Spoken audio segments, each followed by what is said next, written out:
अब हम सोल्व करें क्वेश्चन 22 को। तो इधर y की रेंज क्या आ रही है आपके पास 0 से 2x माइनस एक्स स्क्वायर, और x की रेंज आपकी क्या आ रही है 1 से 2 आ रही है, ठीक है ना।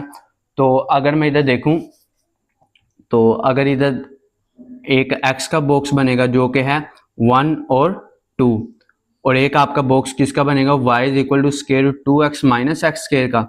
अगर इधर मैं 1 पुट करता हूं तो देखें 2 1 2 माइनस 1, 2 माइनस 1 क्या आता है 1, 1 का स्क्वायर रूट भी 1 ही आता है। अगर मैं 2 पुट करता हूं तो 2 टू द 4 माइनस 4, तो इधर आ जाएगा 0। अब x एक्सिस में आपका क्या है, x एक्सिस है आपके पास 1 और 2, और y एक्सिस में आपको क्या चाहिए, एक 0 चाहिए और एक 1 चाहिए। तो देखें 0 चाहिए और क्या चाहिए 1 चाहिए। इसको ऊपर लिख लें ताकि आपको याद है कि y के साथ, ठीक है ना। अब इधर देखें आपकी एक x इज इक्वल टू 1 की लाइन आ जाएगी सॉलिड, ठीक है। अच्छा इसको बाद में देखिएगा, पहले आप ना मैं आपको चीज बताता हूँ फिर याद रखिएगा। इसकी पहले देखते हैं। तो 1 पे इसका आंसर आ रहा है 1, तो मतलब कि इधर करके होगा, इधर ही है ना जी। 1 पे इसका आंसर आ रहा है 1, 2 पे इसका आंसर आ रहा है 0, इस तरह।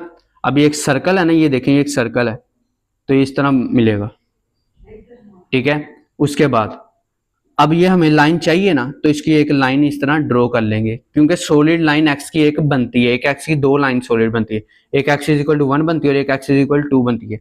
लेकिन 2 की लगाने की जरूरत नहीं है, लेकिन 1 की जरूरत है, क्योंकि अगर मैं 2 लगा भी दूंगा एक्स इज इक्वल टू 2 तो इतना वो फायदा नहीं है, तो इसको इतने लगाने की जरूरत नहीं है। अब ये आपका क्या है आंसर है। अब इधर देखें आपका एंगल इधर से शुरू होकर इस लाइन तक जा रहा है, और ये कौन सी लाइन है कि जहां आपका x भी 1 और y भी 1 है। तो देखिए इधर अगर मैंने इधर आपका एंगल लिखना है, एंगल आपका शुरू हो रहा है 0 से शुरू होकर इस लाइन तक, मतलब कि इधर तक जा रहा है। तो इधर दोनों इक्वल होते हैं, और जिस चीज पे दोनों इक्वल होते हैं तो वो क्या नाम उसका होता है, पाई और 4 होता है ना। इधर आ जाएगा पाई और 4। अब ध्यान से देखें, फिर आपका रेडियस इधर से शुरू होकर इस सर्कल तक जा रहा है। ये शुरू कहां से हो रहा है x इज इक्वल टू 1 की लाइन पर, ठीक है। x is equal to 1 mean r cos theta is equal to 1। अगर ये कोस थीटा इधर है तो उधर जाकर सीकेंट थीटा हो जाएगा, तो क्या रह जाएगा आर सीकेंट थीटा, ठीक है ना, क्योंकि 1 एज इट इज। ये सीकेंट थीटा से शुरू होकर कहां तक जा रहा है, इस सर्कल तक जा रहा है। अब इधर थोड़ा सा इसकी डिफिकल्टी आती है। सर्कल का रेडियस जो होता है ना हम इधर से निकालते हैं, इस लाइन से निकालते हैं, ठीक है ना। हमें पता है कि मैंने आपको स्ट्रक्चर एक याद करवाया है कि r square minus r square होता है, एक्स स्क्वायर होता है। इसको हमने, इस चीज को हमने रखना होता है इस आर स्क्वायर के इक्वल, ऐसे ही है। इतनी बात क्लियर है। अब एक्स को मैं रख रहा हूं आर कोस थीटा, एक्स को मैं क्या रख रहा हूं आर कोस थीटा। ये एक इससे क्या हो गया कैंसिल, तो आपके आर का आंसर क्या होगा r is equal to 2 cos theta. अब इस सर्कल का रेडियस क्या आ रहा है 2 कोस थीटा आ रहा है, तो कोई आपके 2x ही उठा के लिखेंगे। मैंने आपको इधर प्रूव करके दिखाया कि ये देखें आर स्क्वायर इसके इक्वल है, एक्स को मैंने रखा ये इससे क्या हो गया कैंसिल, ठीक है ना। तो आपके आर ये इसका आंसर आ गया 2 कोस थीटा, ठीक है। उसके बाद 1, इसको देखें 1 over x square plus y square, ठीक है, और उसका square. X square plus y square क्या होता है 1 ओवर आर स्क्वायर, और ये 2 का स्क्वायर एज इट इज, ठीक है। उसके बाद ये आपका 2 टू द 4, तो 1 ओवर आर 4 इसका आंसर है, इस चीज का आंसर है ये सारे का 1 ओवर आर 4, ठीक है। डी वाई और डी एक्स का आंसर मैंने आपको बताया हुआ है आर डी आर और डी थीटा, ठीक है।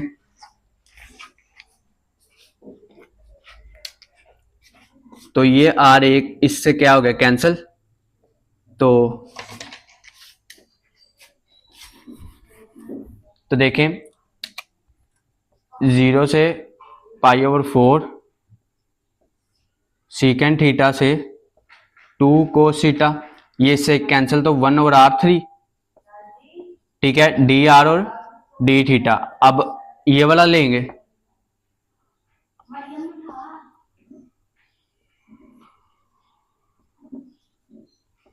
अब इधर देखें आर 1 ओवर आर क्यूब है ना, इसको मैं लिख सकता हूँ आर माइनस क्यूब, ठीक है ना, और डी आर। अब इसकी लिमिट ले लेते हैं, तो अब इसका आंसर देखते हैं कैसे आता है।